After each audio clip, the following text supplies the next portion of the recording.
আয়ুর্বেদ উপায়ে ডায়াবেটিস রোগীদের জন্য একটি প্রাকৃতিক মহা ঔষধ নিয়ে আমি আলোচনা করব। আপনি নিয়মিত অল্প পরিমাণে খেয়ে যাবেন। আমি আশা করি আপনার রক্তের শর্করার পরিমাণ অনেকটা নিয়ন্ত্রণে থাকবে, আপনার ডায়াবেটিস কন্ট্রোলে থাকবে, উচ্চ রক্তচাপ থাকলে সেইটাও কন্ট্রোলে থাকবে, পাশাপাশি চেহারাও সুন্দর রাখতে পারবেন। অনেক ডায়াবেটিস রোগীদের চেহারাটা দিন দিন ভেঙে যায়, শরীরের দুর্বলতা কাজ করে, দুর্বলতাও দূর করতে পারবেন। প্রাকৃতিক এই আয়ুর্বেদ সায়েন্সের মহা ঔষধের নাম হচ্ছে ত্রিফলা।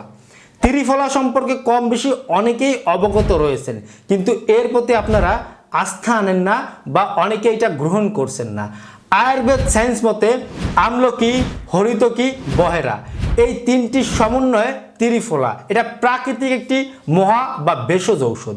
আপনারা এই ত্রিফলা হাফ চামচ পরিমাণে নিবেন। এটা আপনারা পানি দিয়ে বা দুধের সাথে মিশিয়ে প্রতিদিন 1 থেকে 2 বার খাবেন।